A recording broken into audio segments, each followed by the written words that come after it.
Big headline that's emerged last night, a huge setback for Russian President Vladimir Putin as the United Nations General Assembly has now suspended Russia from the United Nations Human Rights Council. This comes after Kyiv accused Moscow of human rights abuse and war crimes in Bucha.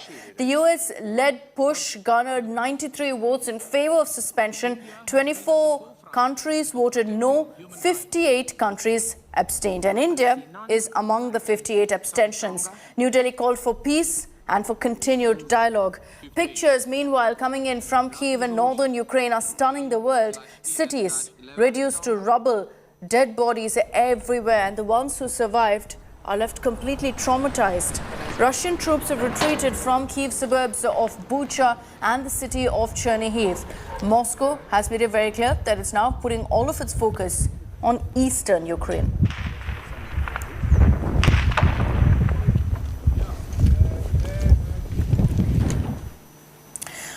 For 1.5 months now, this war in Ukraine has raged on. Russian President Vladimir Putin launched his offensive against Ukraine on 24th February with the clear intention of a swift victory. A month later, it seems like it's a distant dream. Zealous Ukraine has forced him to change his strategy in the last 40-odd days.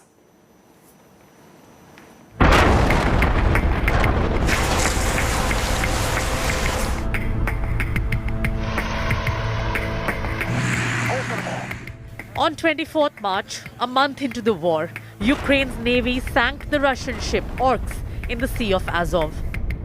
The attack destroyed a ship laden with supplies. It also drove other Russian ships back into the sea and damaged Berdyansk port.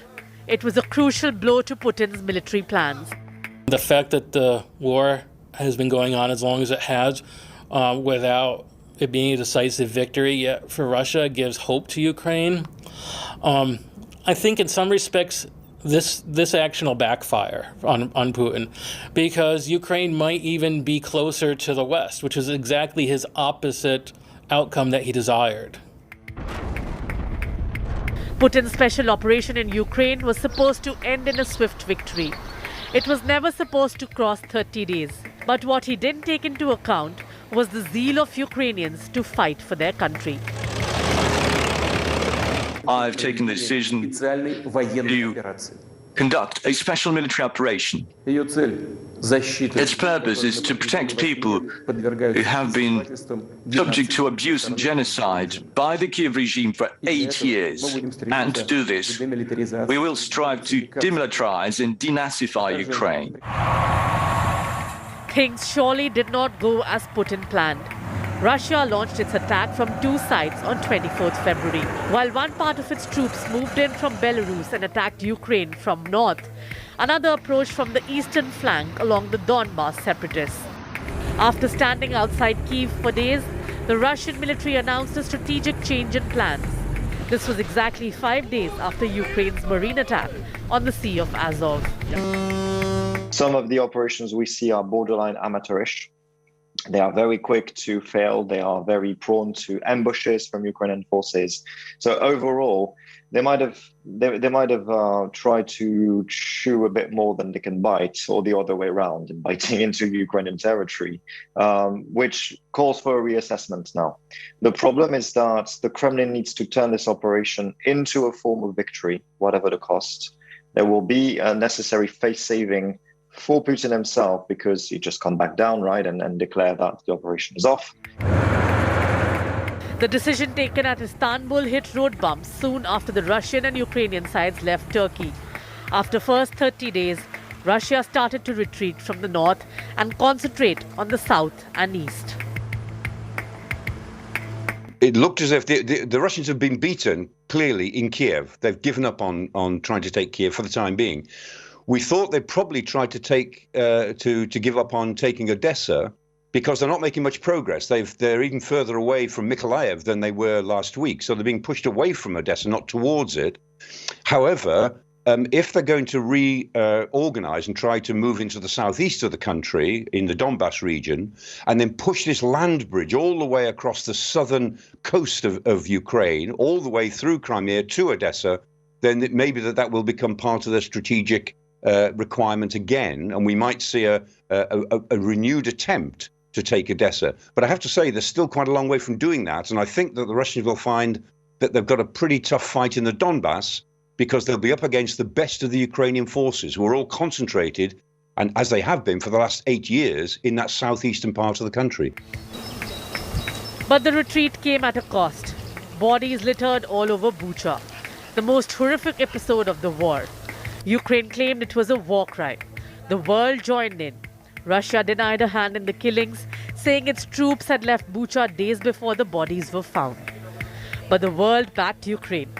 More sanctions were imposed on Russia by the US, UK and others, and more arms were pledged to it. An even more isolated Putin is now fully focused on Ukraine's east and south, hoping somehow to salvage his pride. Bureau Report, India Today. Ukraine is bracing for Russia's fiercest war push as the war enters its 44th day. Moscow has moved all of its personnel and war machines towards the eastern part of Ukraine. Kyiv is expecting a bigger, deadlier and more brutal war in the eastern region. And what we're talking about are cities like Kharkiv, like Mariupol, Luhansk and Donetsk, which are now Putin's prime targets.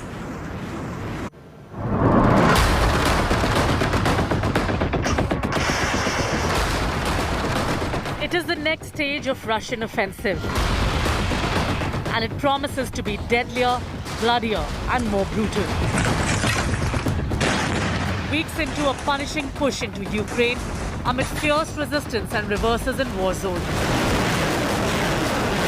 Putin's invasion army is now planning a mega change of battle tactics.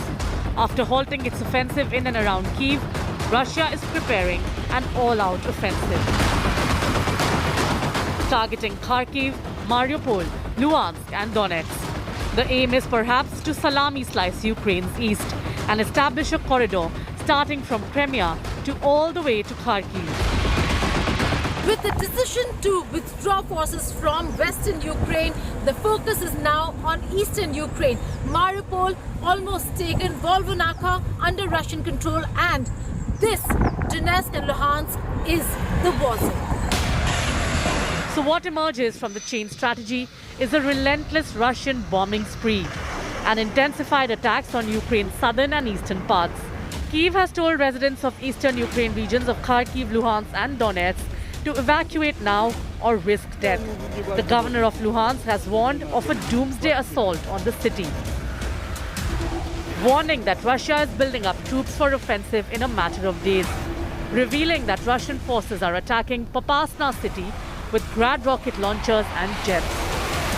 The massive twist in Russian war game has triggered fears of a prolonged war.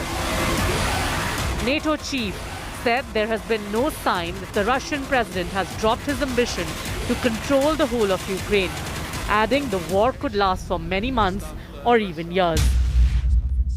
We have seen no indication that President Putin has changed his ambition to control the whole of Ukraine and also to rewrite the international order. So we need to be prepared for a long haul. We need to support Ukraine, sustain our sanctions, and strengthen our defenses and our deterrence. Because this can last for a long time, and we need to be prepared for that. Has the Ukraine war entered an even more difficult phase? With Geeta Mohan in Donetsk war zone, Bureau Report, India Today. Now, the cry for a united opposition against Russia is growing stronger by the day. Isolated by the world, Russians are fighting the demon of Putin's propaganda and detention threats in their own way. Some have left their country as soon as the Ukraine war started. Others are continuing to protest despite grave risk to themselves and their families. Russian President Vladimir Putin hates people protesting on the streets. The autocrat has used the harshest measures to quell agitations, particularly the ones against his war on Ukraine. Yet the protests have not stopped. They have only increased as more and more horrors are unveiled to the world.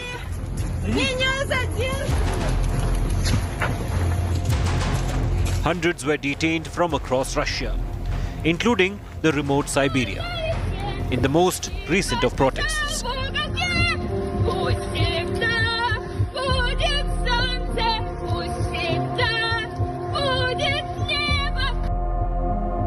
The protest against Putin's unprovoked attack on Ukraine began 2 days after the invasion. And since then, people have been hitting the streets as the world rushed to isolate Russia. Putin's government has banned the use of the word war, instead calling it special operations. But that did not stop a journalist from storming into a live news broadcast on a Russian TV channel, holding up a poster reading "No war" and "Russians against war." She was taken into custody and was released after a hefty fine. I went to the stationery store, bought markers and made this sign in English for the Western viewers, because I wanted to show the whole world that Russians are against the war, and what was written in Russian was intended for Russian viewers so that they would not believe Russian propaganda and would look for other news. Ovviamente lo spettatore occidentale, perché volevo far vedere. Miles away from home, Andrei Nokrin sent a clip of Marina's protest to his mother in Moscow. I've done it to show her the other side opinion and to try to help her to see the other side and to just maybe have her own thoughts on the events that are happening, not just the propaganda she might be getting from the TV. A day after Russia invaded Ukraine, Olga and Nikolai Kustov packed up and left St. Petersburg. They took their children out of school, bundled their aging cat into a crate and moved to a different country away from Russia. What happened did not leave us the option to live our previous lives. Even if we stayed in our flat, doing our old jobs with our friends and relatives.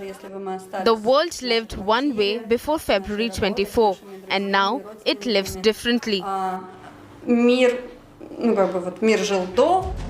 In an effort to clamp down on protests, Kremlin has blocked social media like Instagram and Facebook.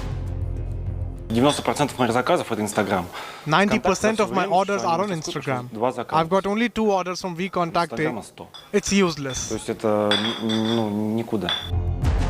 Russian President Vladimir Putin knows that discontent is growing as sanctions are beginning to pinch ordinary people. So he's countering it by trying to spark nationalist feelings in the country. And his first target is the youth of Russia. Bureau Report, India Today.